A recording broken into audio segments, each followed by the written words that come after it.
when you walk into an Orthodox church, the first thing you're going to see are the beautiful icons that are written. We say they're written and not painted, right?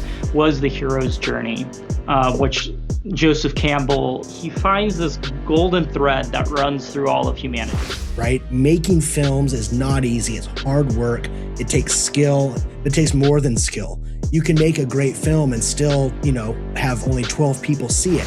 I don't think I saw a single icon in the whole film, but it shows what we as Orthodox Christians would say, this is how you show love. And really a revolt against the zeitgeist, the spirit of the age, to expand, to grow more Orthodox businesses, more Orthodox, and then that'll inspire people to move into politics if that's their calling, and it'll spread. What about an Orthodox Netflix? I'm Jeremy Jeremiah. This is a very special conversation, talking today with two individuals who have literally created a major undertaking, and it is called Logo Cinema, and they are literally building and have built, it's already available, the first ever, what you might call an Orthodox Netflix. I'm talking with Zachary Delaney and Andrew Stokich. These guys are just incredible in terms of their vision and what they're doing.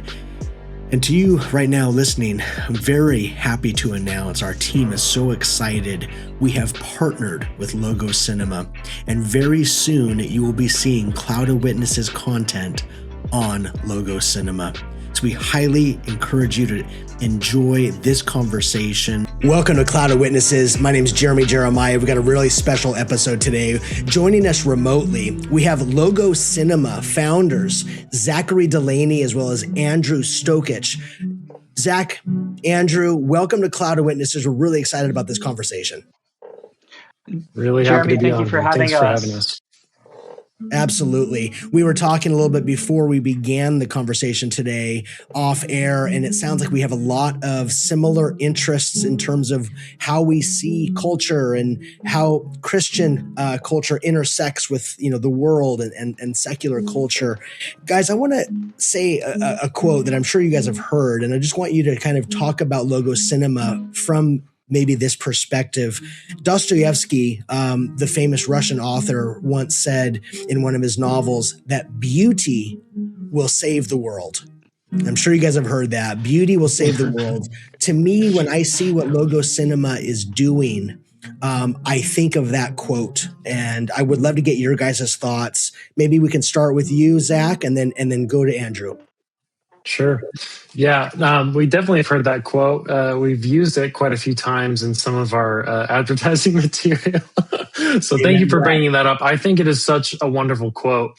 Actually, I had that idea. I've heard that quote before, but I recently, I know this is going to sound so bad of me, but I recently just started reading Crime and Punishment. I know. But that made me think as we're in the middle of working on all the logo stuff, and I don't believe that quote is from that particular novel. I could be wrong. But it made me think of that quote again. I'm like, this is perfect.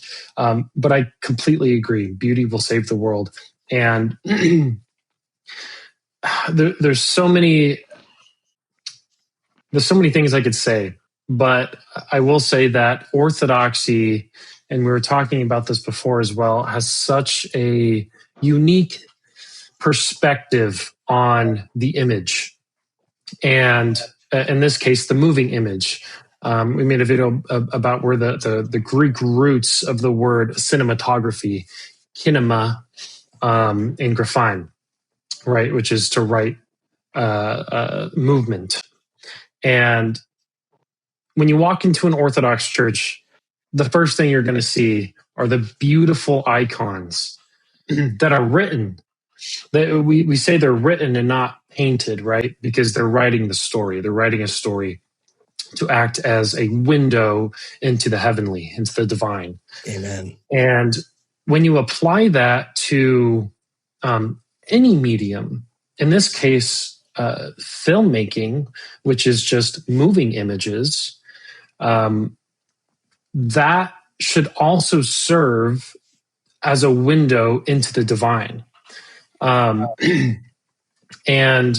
what are all of these icons? They're beautiful, right? They're beauty. They exude beauty. And they do so. I know there's so many different styles of iconography, but a lot of them are very simple, actually. They're not super highly complex, ultra realistic like depictions. I know there are some like that. But a lot of the traditional ones are very simply painted, but they're so beautiful because of that. They're so simple and so beautiful. And I think that is a huge driver for us in making films, in telling stories. And they don't necessarily have to be beating you over the head with a Bible either. Right.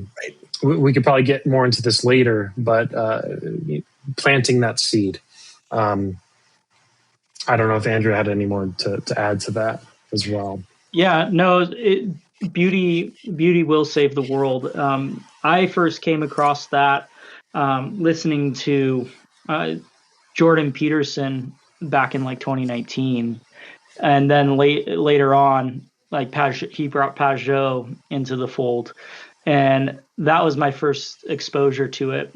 I have not read Dostoevsky. I tried reading Tolstoy, couldn't get through like 10 pages of it. I was just like, this is not for me. I love books, I love reading, but it was too much. Dostoevsky, I'm just going to tell you, Andrew, Dostoevsky is a far better author than Tolstoy. Tolstoy talked about farming for hours and hours, and Dostoevsky, it's all about the human condition. Every page is a human condition. It is powerful. It is, yeah. To be fair, I started with Tolstoy, and that was my brick wall. My friend, he was from back in college from Tomsk, Siberia. Like, when you think of the epitome of Russian, he was it. Ivan Nichunayev. Wow. And he had like the classic Russian accent, and he's from Siberia, and he's like, you need to read Tolstoy. Start with War and Peace. And so I started trying to read War and Peace, and I was like, no, this is too. I've always my biggest thing that I always have to work on. I work too much, and so sitting down to read something like War and Peace almost felt like work for me, and I was like, this is a little too much for me. So I'll give Dostoevsky a try. But what Zach, going off of the idea of beauty saving the world, I think the most simple stories can be the most beautiful and have the most impact. One of the things as a filmmaker that I told myself early on that I wanted to focus my efforts on learning was the hero's journey, which Joseph Campbell is the one who really put that into words, what that is, right? And he finds this golden thread that runs through all of humanity. Now, he's not perfect, so some people will get upset that I'm even talking about Campbell, but there's some good nuggets to pull from Campbell, and this is one of them. That golden thread is that hero's journey, and I always found it interesting that in Scripture it's said that the Word of God is written on the hearts of man, right? And I feel like the hero's journey is the simplest form of the Word of God, because we can see the epitome of the ultimate hero in Jesus Christ, and then later on through his saints, that is Amen. Told over and over and over again. And they're all different heroes, right? We have the epitome of the hero in Christ, but then each of his saints has a different story. And that's that hero with 1,000 faces right there. And to this day, the human condition, we love that story. And to me, that's so fascinating that we actually can watch the same movie, read the same book, has a little bit different seasoning on it, but it hits something deeper inside of us that allows us to retain that information and helps us grow as a person. And one of the things Zach said was planting a seed. And that's all we can do as storytellers, is plant a seed. And then we have to let Christ be the gardener of that person's heart and grow it from a little seed. And if you want to tie it theologically as well, I think Joseph Campbell sets up a really profound framework to work within, and you can tie it directly to theology, that the law is written on the hearts of men. So that he's saying, that what Andrew was saying, so many different people can watch something with the different seasonings or whatever, but it strikes such a deep chord, and it's because it taps into that eternity, that truth, that law that is written on all the hearts of men. And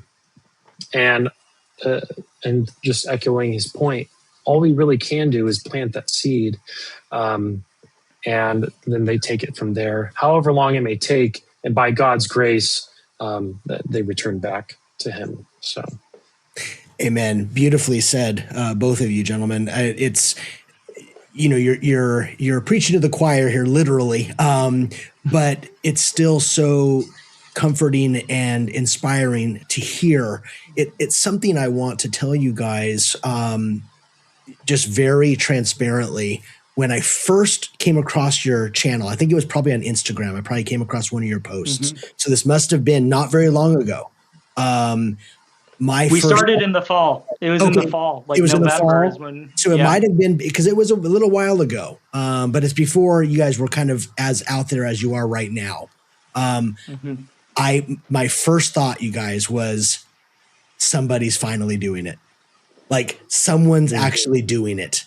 And I think it's so fantastic. You guys, I want, one of the big elements I want people to come away with from this podcast episode, from this conversation, I want people to be inspired, because, tell me if I'm wrong, that's what films do. That's what good stories do. They inspire us. And I don't mean that, of course, every story has to leave us feeling elated and as if we can conquer the world. Of course not. Right? You watch Man of God, you don't necessarily feel like you can go conquer the world, right? That's not the point. But what you guys are doing is not an easy endeavor.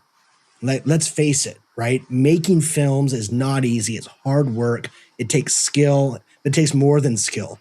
You can make a great film and still, have only 12 people see it, right? This is a reality of the world we live in. Can you guys talk to me about what's driving you? What is the momentum, thanks be to God, that is fueling you guys in this moment to be doing what you're doing right now? I would have to say, Logo Cinema, the full story, I've told like the evolution of it in a very abridged version, for sake of time being on podcasts and things of that nature.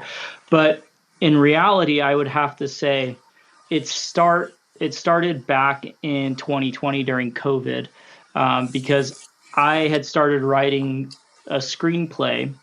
One of my favorite, I say it's one of the best Christian films ever made, is Book of Eli. I don't know if you've ever seen that film, but it is. I love that film. That film is so good, and it's one of my favorite films. I love what the Hughes brothers did with that film,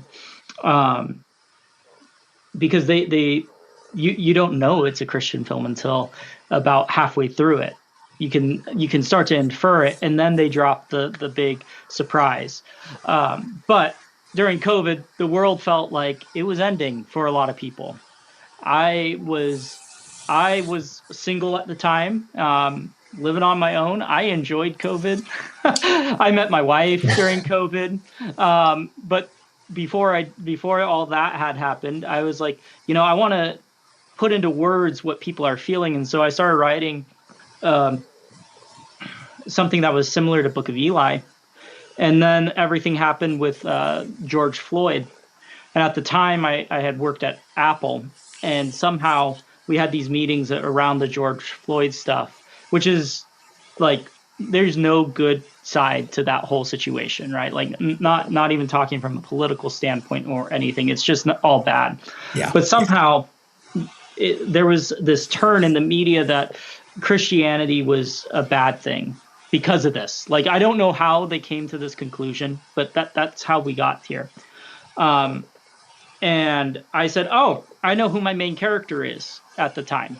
It's like, I'm going to do this movie based off of St. Moses the Black's hagiography, and I'll set him in a post-apocalyptic world, and like, let's play with that idea. I was like, we'll use his story elements, what he stands for, his themes, but it's not going to be St. Moses. I want people to see a random character. I want it to be like what he stands for and not have that Christian, I'm going to use the term baggage, because in the film world, Christian media is looked very down upon. And so I started writing that. And time went on. Some more political things happened. The Roe v. Wade got overturned. That was another conversation that I got to be a part of. And being at Apple was a very interesting time to be able to see all the different people and how we could have conversations around that. And so I said, it would be interesting. What if we took St. Mary of Egypt's hagiography and throw it in the same story with St. Moses and like go from there? I got all the way to working with a director who is not Orthodox. I think he might be Christian. At least he is.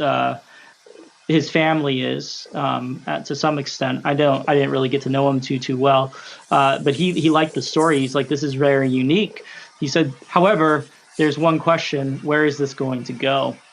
And I couldn't answer that question. And that's the number one question that a filmmaker is asked when they're working on a project: is where is this going to go? How is it going to be seen? And if you can't answer that question, you're not going to get the funding to make said film. You could say YouTube, but you're not going to get $1 million budget to do that.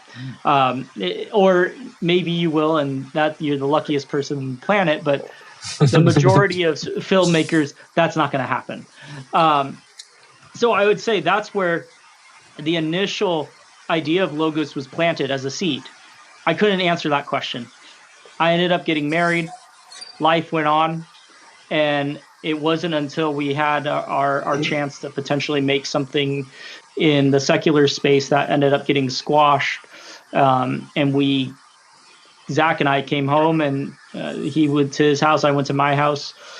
And my wife and I were watching Man of God. And then I called Zach up. And that's how we got to creating it. It really, to go back to your initial question through all that whole story, what is driving us is answering that question for a multitude of filmmakers who are incredibly talented. Right now, we have about 25 films on the platform. We've spoken to over like 200 filmmakers from all around the world. Yeah. And some of the films that are on there are so incredibly done that it's a shame that they haven't been seen over here. One of the ones that I would say is probably we didn't know it was going to do as well as it has is A Cross in the Desert, which is about St. Paraskeva. And when we first watched it, it was incredibly beautiful, just so well shot. I literally turned to my wife when I was watching the screener link that Zach and I had gotten to review the film. And I was like, I can't believe we're putting this on our platform that just got started. But at the same time, I was amazing. It kind of makes sense. It was like, this is why we're doing this, is because there are films that exist that traditional platforms aren't going to give spotlight to, because it doesn't fit the narrative that the mainstream media wants to go. And we can do that. We can highlight films. We can highlight shows. We can highlight podcasts, all within this Orthodox phronema, which is our goal. It's not just Orthodox in general. It's the mindset of these stories. That's one of the things. There's another film on there called A Touch to Pain. It's a short film about two elderly people, and the wife is dealing with dementia, and it shows what true love looks like through going through that. There's not I don't think I saw a single icon in the whole film, but it shows what we as Orthodox Christians would say, this is how you show love to that person. This is how you love someone through this struggle. And so like those two films, one's about a saint, right? It is very much Orthodox. The other is the phronema. And that's the two pillars we're building this on, is we want to feature things from the phronema, and we also want to feature things that are explicitly Orthodox in the best way possible. Zach, what would you have to add to that? We're in complete agreement, and that is one of the primary drivers of creating logos. From a personal perspective, get into kind of my story as a convert. Actually, this past Pascha was my 4-year anniversary of being baptized. I was looking into the church for about a year, and then I was a catechumen for another year, and then finally baptized. But to tie that back in, the driver for me, I've always loved storytelling. Literally, ever since I could remember, I was writing stories. And I'm not just saying that to like, be bombastic or, larger than life or whatever. I remember in 3rd grade, I wrote a 97-page story. Now, this story was horrible. It had like Teenage Mutant Ninja Turtles and Indiana Jones, and it was like all my favorite characters in one story. But it was 97 pages of that. I was surprised with myself. So I just loved like fantasy and imagination and just like exploring the depths of storytelling and what it could do.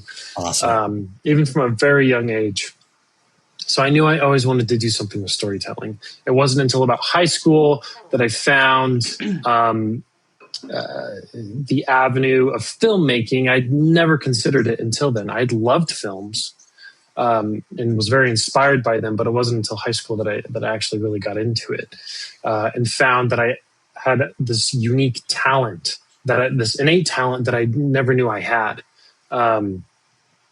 And I won a couple of awards throughout then. I came from a non-Christian household, completely secular, never went to church. I think I went to church once because my great-grandpa was a deacon in a Baptist church. So Christianity was never on my radar. And I was always told by my parents, because they were raised in Christian households, stay away from that, the brainwashing, all the things, right? As a part of the arguments against organized religion. So that was never on my radar. But it's a super long story, but events transpired and it led me into the Orthodox Church. And something that was so hard for me to get over as a catechumen and even coming into the church after being baptized is living in the world, but not being of the world. It was so hard for me to wrap my mind around that. How can we do that? How can I do that? Even my job, like I was I almost fell into a state of depression because I was like, I'm going to have to give up everything. I need to go live in the woods. I need to go be a monk. Like, there's no way I can do any of this. I can't be a filmmaker. It's so worldly. How could I do that? I was having this like crisis. So I was like, okay, I need to talk with my spiritual father about this because I was seriously considering that. Of course, I was single at the time, so I didn't have very many other like worldly responsibilities. And he told me something that completely changed my outlook and set me on the path that I'm on today. He had told me, he kind of laughed when I told him all of this because he's probably heard it before. He had laughed and he told me, have you heard of the parable of the talents? And I hadn't. And he then proceeded to tell me the parable and made me realize that I was burying my talents. I would be burying my talents doing that. I had no other call to be a monk or live a monastic life. So I was scared and I was hiding it away. So that completely reinvigorated me spiritually and set me on a path to utilize the gifts that God has given me that I am so unworthy of having. But that fact means that I have a responsibility now. I have the knowledge of that. So now I have the responsibility of actioning it for the glory of God. So that's what set me on the path of wanting to now tell stories. I was even more on fire of wanting to tell stories and do so in a way that we've already talked about, in planting the seed of creating things that are connected with truth and beauty and tradition.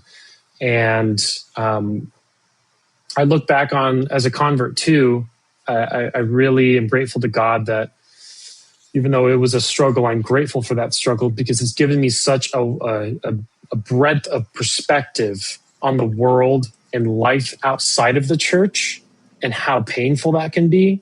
But when I look back in retrospect, all of the little seeds that were planted, a lot of those, filmmaking wise, were from films that weren't Christian at all in the least bit. But when I look back, 1,000%. Star Wars, and I know there's a lot of esoteric themes in Star Wars. Okay, there's some occultish themes as well, if you really look deep into it. But on the surface level, as a child watching it, I was it was the perfect hero's journey, and it connected to some really deep truths that do resonate with a Christian and especially an Orthodox Christian worldview. Absolutely. And looking back, like that was a huge inspiration for me. It had planted a seed, and it took me 22-ish years to get to that point, but I got there by God's grace. So those are the kind of stories that I want to tell. And then meeting Andrew and the story he just told and creating Logos Cinema, that just kind of fed into that. And I'm so grateful to God that we have the opportunity to do so.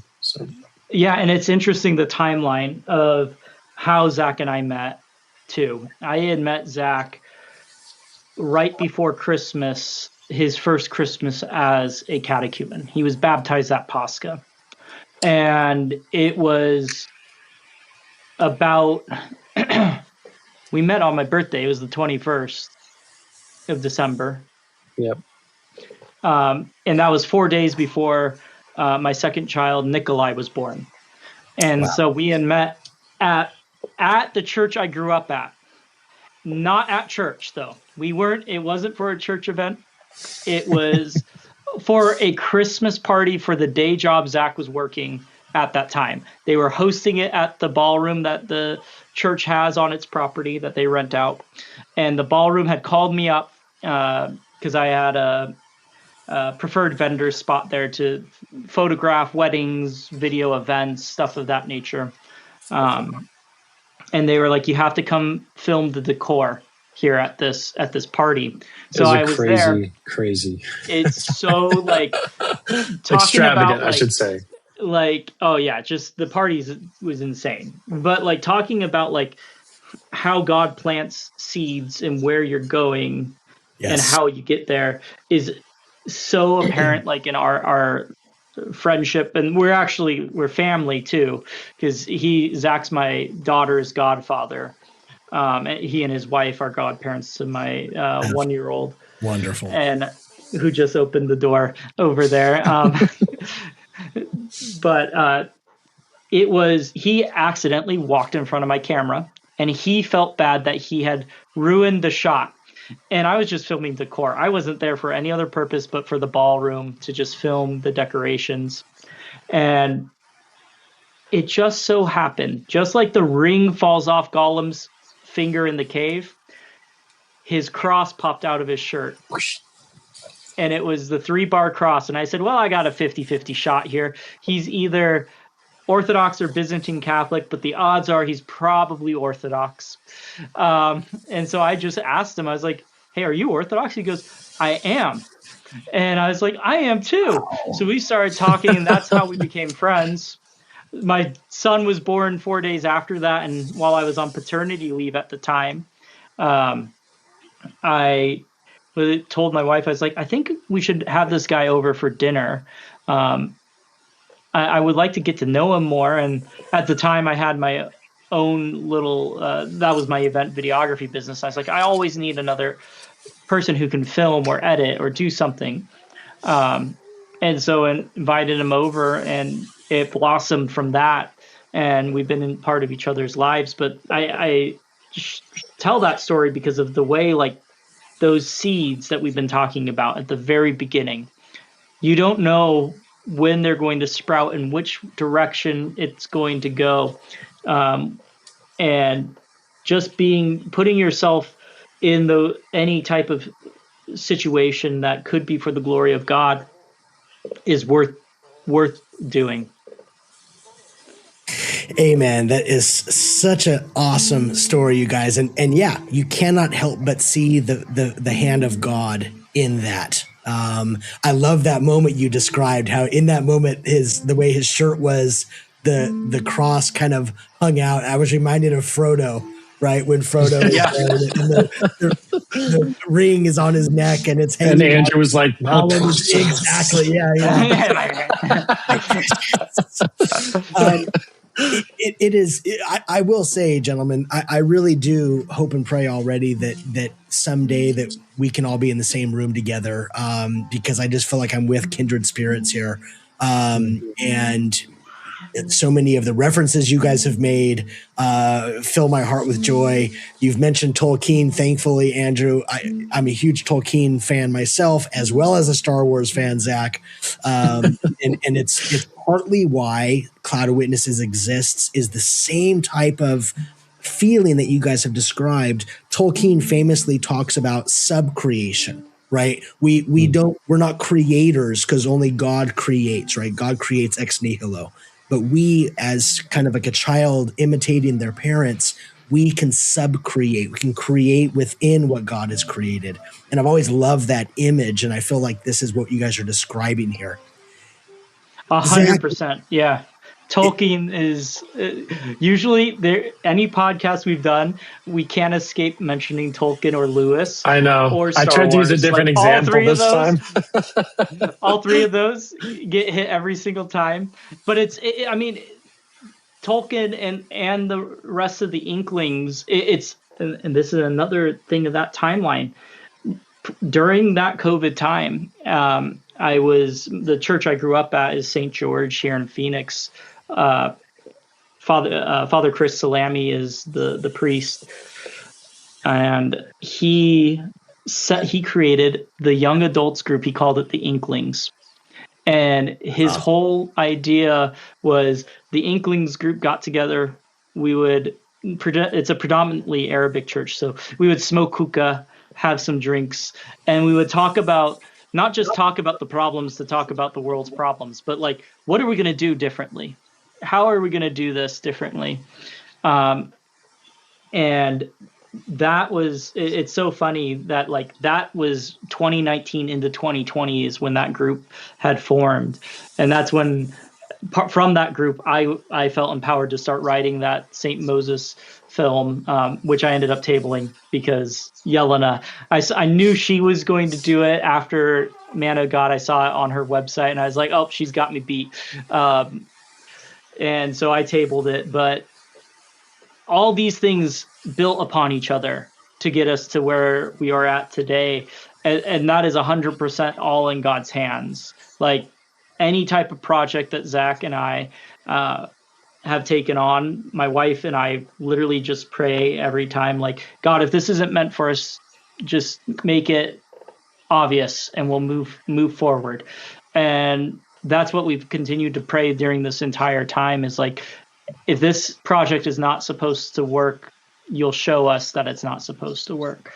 And he has blessed Logos so far. God willing, may he continue to bless it. because I think Amen. it can do a lot. One of the things you mentioned, in particularly, Jeremy, was being in the same room. And that's one of the things that we wanted to do with this platform, was to also be able to network people together.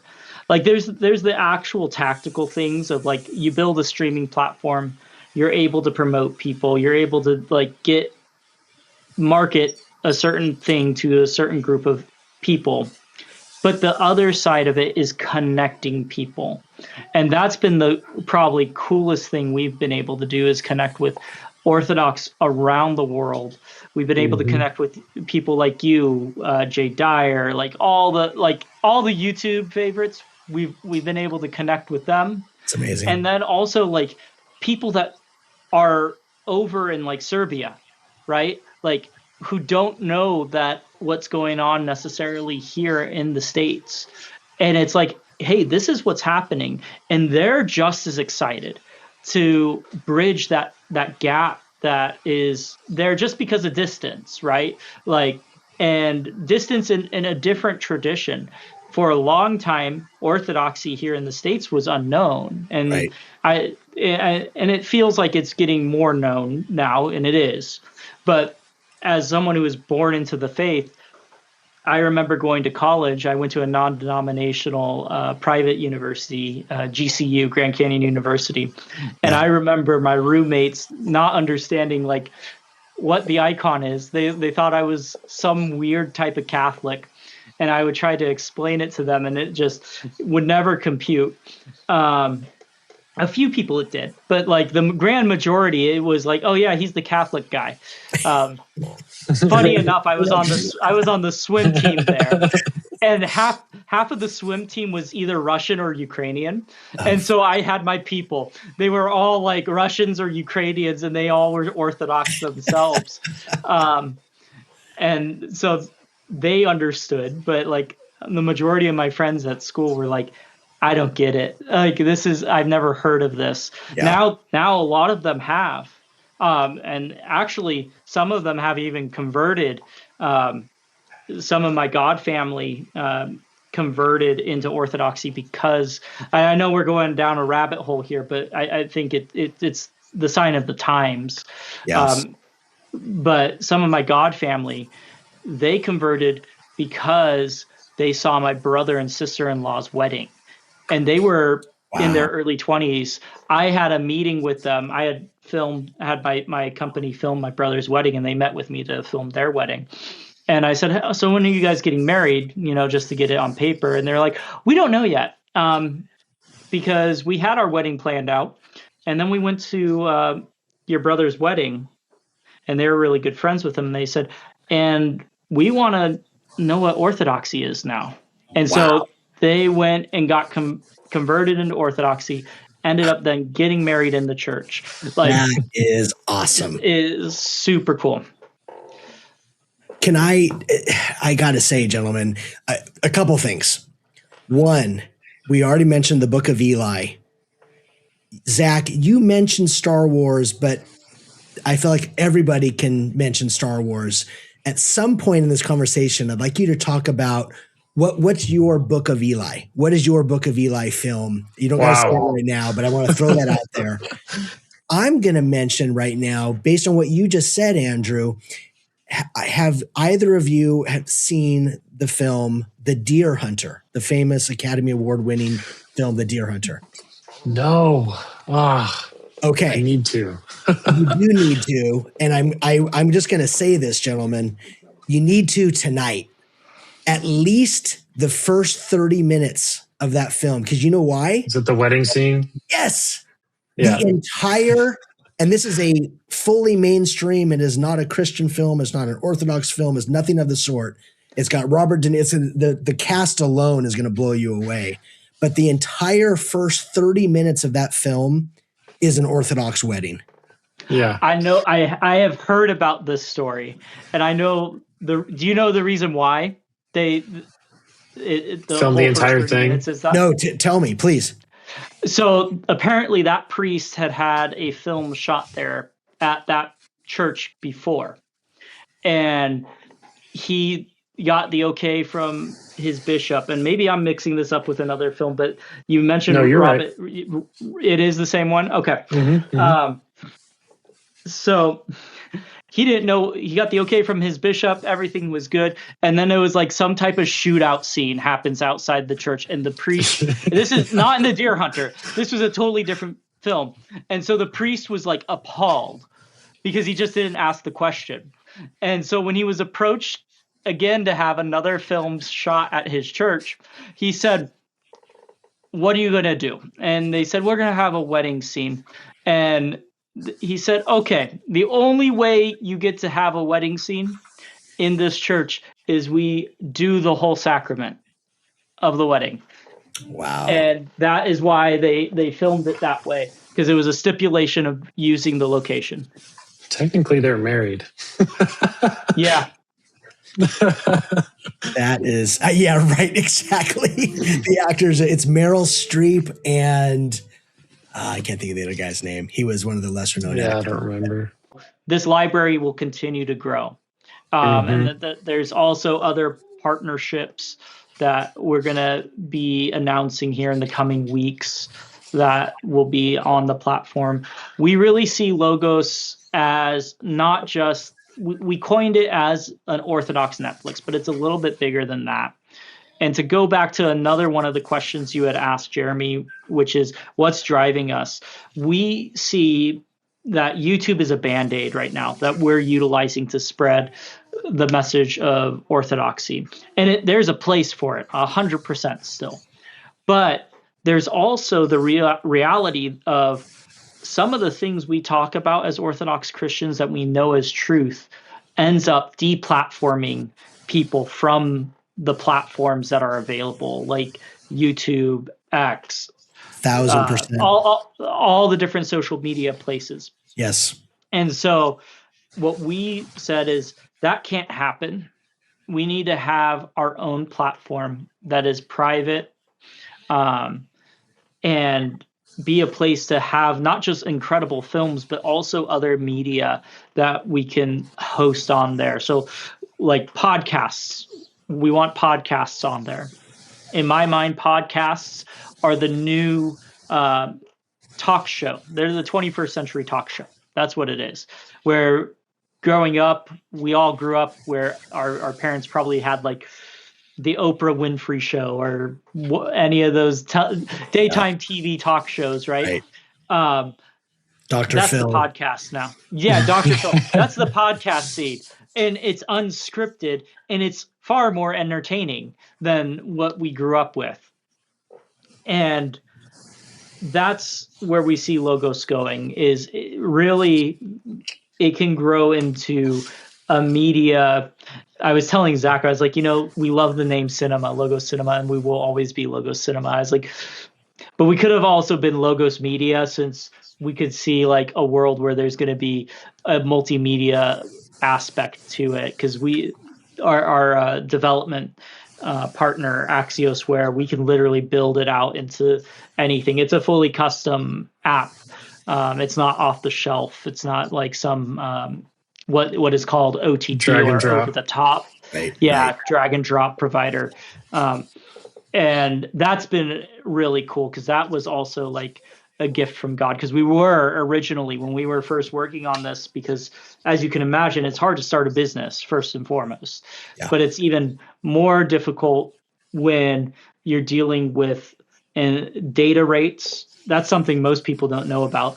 Every YouTube video you stream costs a lot of money to stream, but because of how big YouTube is, it obviously, and the ad space, and that it's just so generalized broad, it can support certain things. That's why like Logos Cinema has a subscription tied to it. Some people had asked us like, why don't you just make it for free, like for people to watch this? The reality of it is there isn't anything that can be done for free. Otherwise, we'll be stuck just in this YouTube space. We have to support the infrastructure. We have to support the people making this content. And since you're on YouTube, and we were talking about this in the pre-show, like making money on YouTube is incredibly difficult and not sustainable. Right. And when you add in that factor of ambiguity, if you say the wrong thing and then now you're deplatformed and demonetized, Their for livelihood's speaking gone. truth, Yeah. your livelihood's gone. And some people, like if you have families, you can't do that. The risk is too great. So like having something like Logos is going to not only be a home, but it's a movement. That's one of the things we talk about is every time someone subscribes, you're not just subscribing for the content that is on there. You're subscribing to supporting the filmmakers, subscribing to like it's almost a counterculture. Yeah. Like A revolution. to build this. Yeah. Yeah. Go ahead, Zach. I've been long-winded here. So I just wanted to piggyback off of what Andrew was saying, and I think he was just about to get into it. He had mentioned obviously the deplatforming and building our own platform, our own infrastructure. Orthodox, everyone we've worked with are Orthodox. It's all Orthodox. Like it's been such a blessing that we've been able to do that. Everyone on the team behind it. But we also don't want it to be an echo chamber. We want it to be a place for Orthodox Christians to support each other and to grow. But we want our sights are also set beyond that.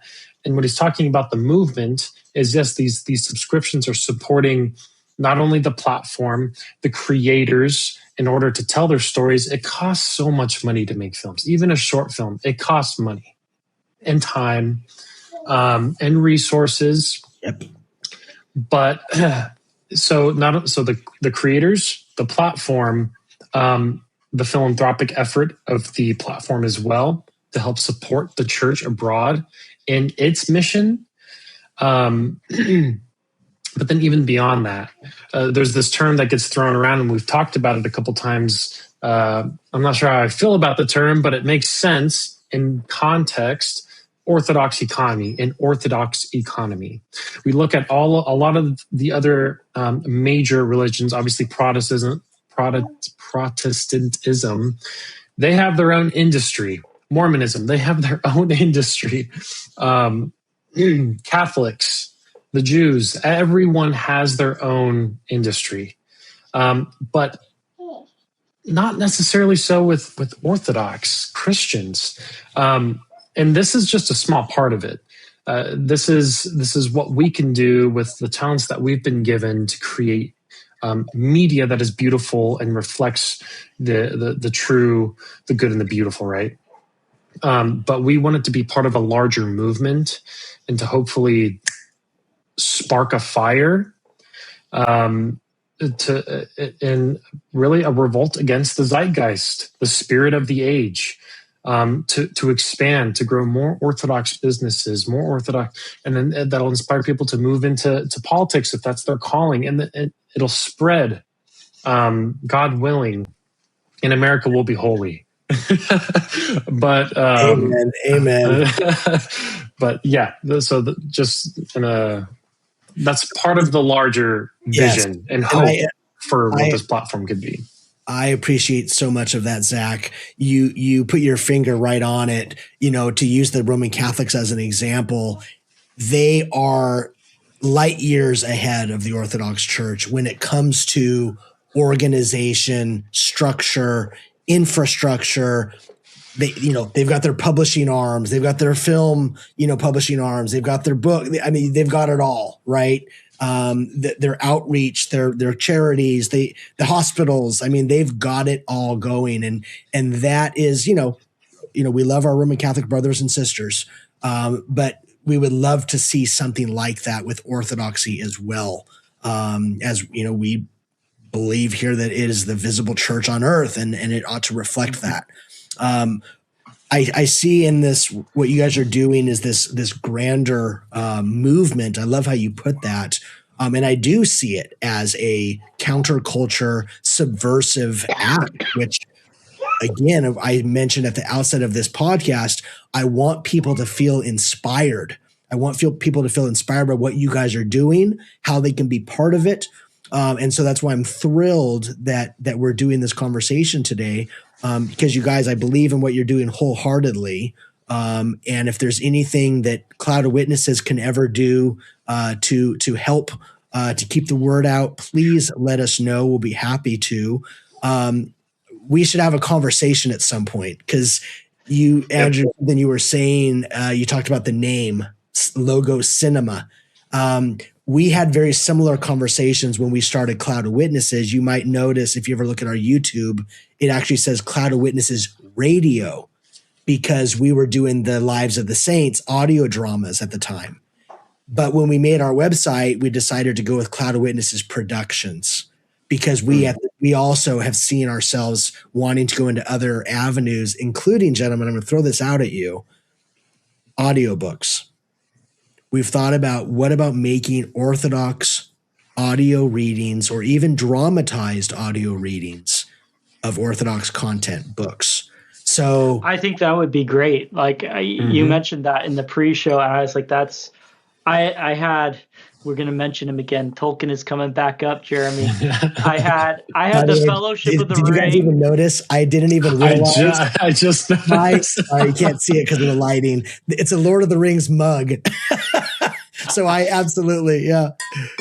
I had the Fellowship of the Ring on CD. And when I was younger, if I couldn't sleep, I had a CD player in my room, and I would just put on the radio dramatized version of the Fellowship of the Ring and fall asleep listening to it.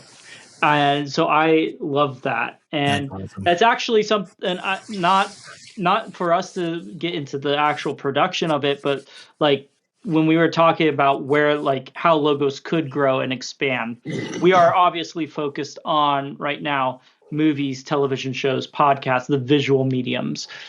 But the infrastructure that we have set up does support audio only. And I've been thinking about that idea later on down the road.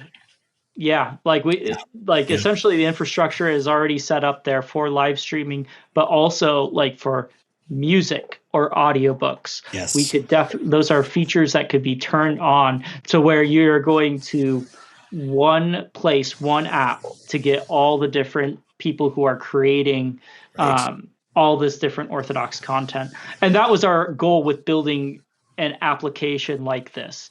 Like, I know there's Ancient Faith has their own application, yes. Patristic Nectar has their own, but the tricky thing is, unless you're going to be able to support multiple people's productions, the world has already been the stage has already been set for us. You have things like Apple Music and Spotify. You have Netflix. You have Amazon.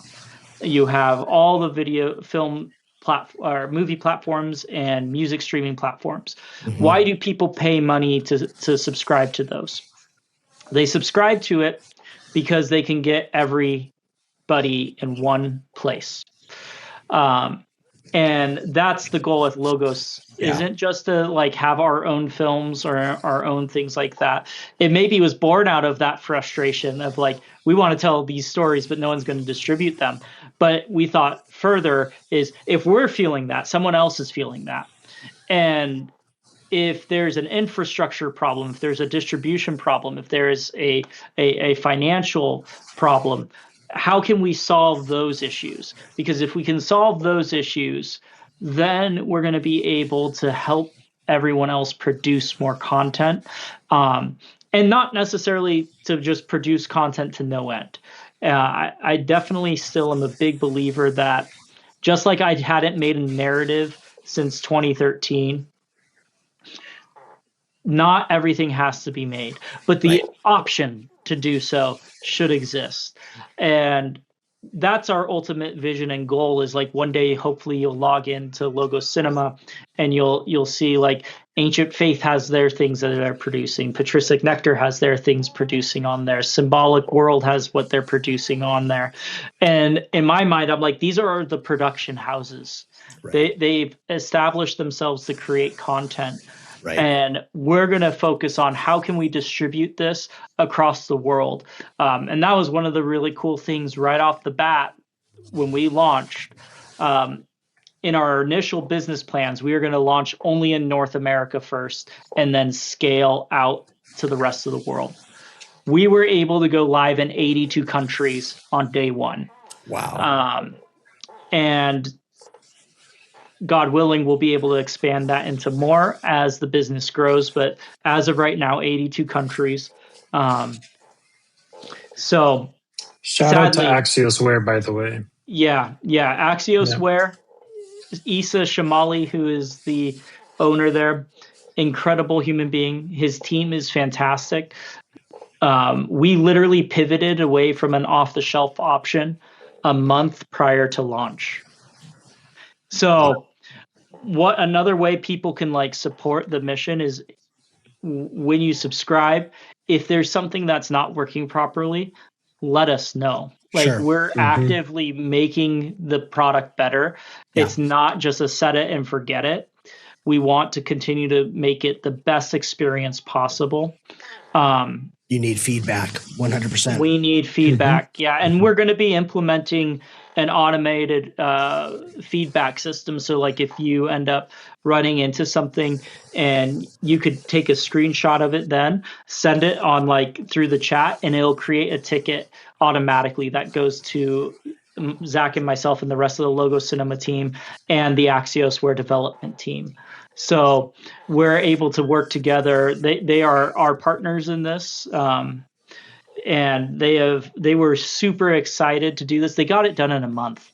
Like we got this from like we had drawn up sketches. Zach and I kind of already had like an idea, but they took that idea and they grew it into what it is today. And the first time we saw it, it was like I had tears. I was like, I can't believe this is. I'm actually looking at this and seeing what this is going to look like and how it's going to work. And then the other thing we've talked about is that Orthodox economy. One of the unique things about Logos, forgive me. One of the unique things about Logos is we do have an ad-supported tier, but the ad-supported tier is only featuring Orthodox-run businesses. And be on the lookout. We have a partnership that's going to be announced here in probably the next week with someone else who saw a need similar like we did for the media space that is seeing it in a different light. And we're going to be partnering them, and they're going to have some exclusive deal of what that looks like within Logos if you're a part of their venture as well.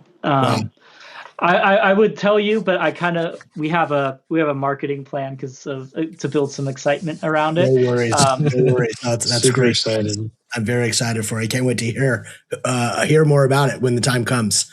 That's wonderful. Gentlemen, can we as we kind of come to the close of this conversation, because I want to be mindful of your time.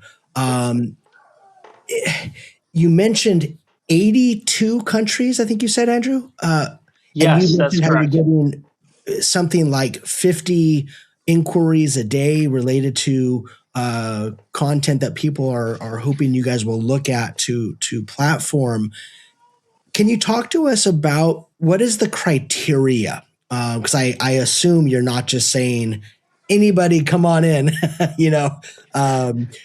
what is the criteria that you guys are using to determine, okay, this makes the cut, this is going on our platform, and this right here, sorry, we appreciate you, but it's not for Logo Cinema? Zach, this is your world.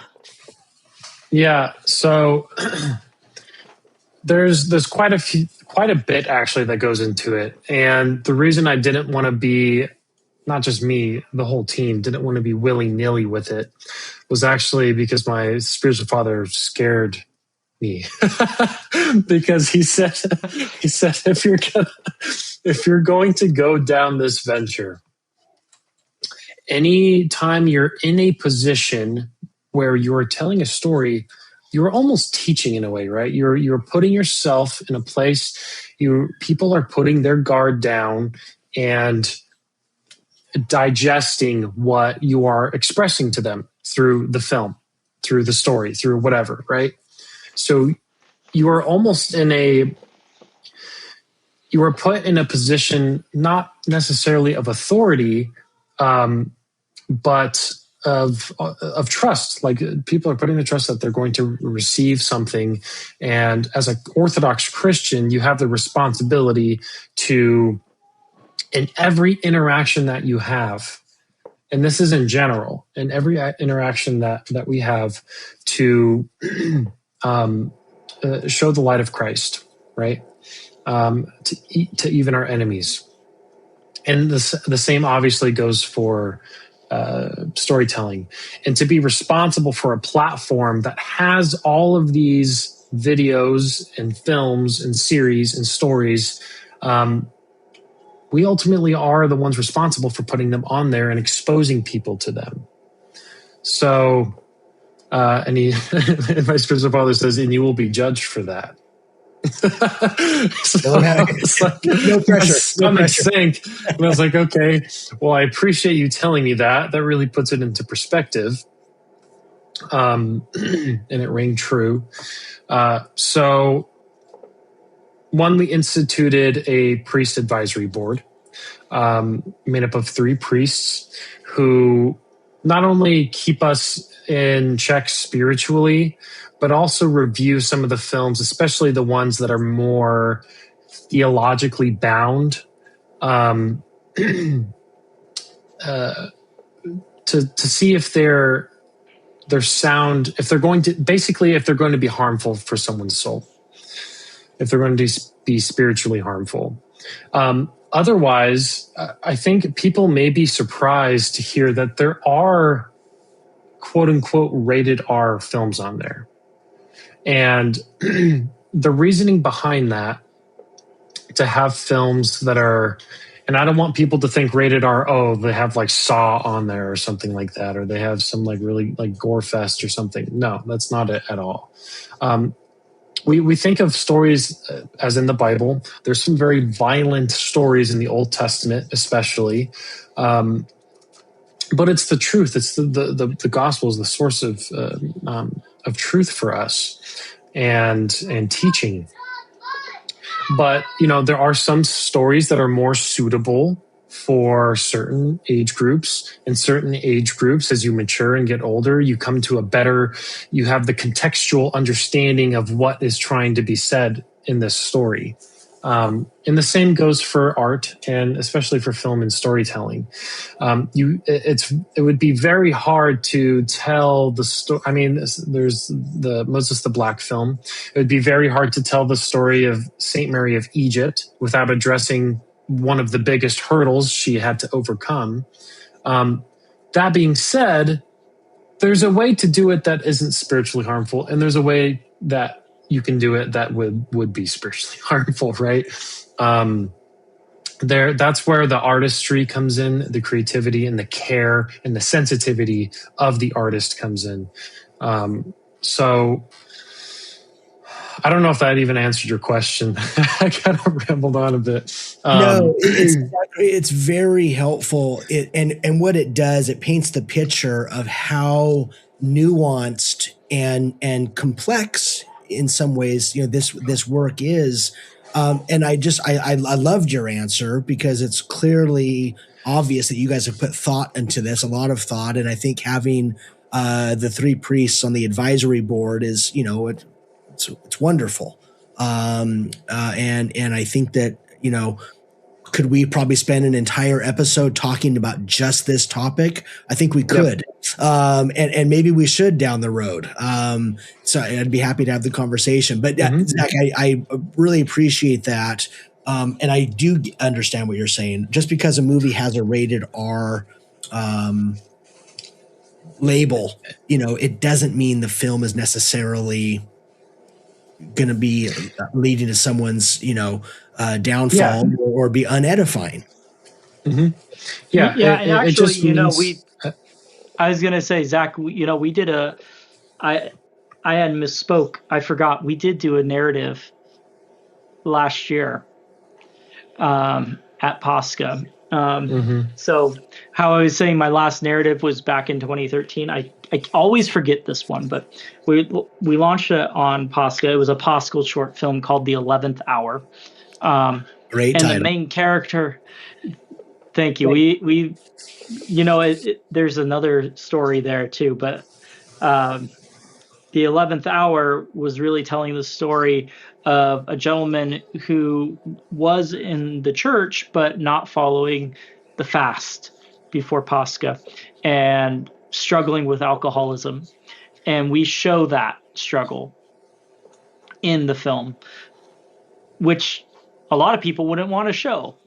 But if you take that away, you lose one of the most poignant parts of St. John Chrysostom's Paschal homily, which that's what we based the entire. There's no dialogue in the film. Everything is just told from the Paschal homily of St. John Chrysostom with the visual storytelling. And he comes at the 11th hour to the church. And that's a very simple example of like how you can tell that mature storytelling where there is some real stuff that's in there that people do struggle with. And we don't want people to shy away from it, but you need to do it in a way that shows like through that struggle, that character was able to find that redemption through the hero's journey. Like that's why at the very beginning, the hero's journey is one of our foundational pieces of like figuring out if the story that or a film we want to have on there is there. So it is 100% what Zach said, and shout out to Father Sebastian. I remember when Zach was told that. And he's one of our clergy advisory boards. He's my spiritual father as well. Yeah. And so our three, like we have three clergy advisory. One of the three is we won't mention name of him yet, but my spiritual father, Father James Coles at St. Ignatius, is also on the board. So it's Father Sebastian, Father James, and the third one everyone will find out about in due time. He is a well-known priest, we will say.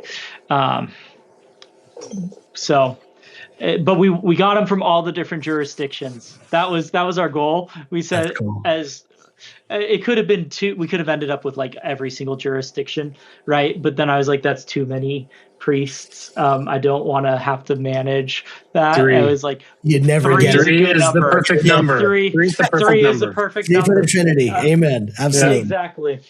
Look at that. You made it to the end. You can always find uncut, unedited, full conversations over on our Patreon. Patreon is a great way to support Cloud of Witnesses Radio. You guys, please go check out our friends, Logo Cinema. Subscribe today because soon you'll be seeing not only content from around the world, but also proudly, and we're so excited, thanks be to God, Cloud of Witnesses content as well. God bless you. We look forward to seeing you on the next one. Bye-bye.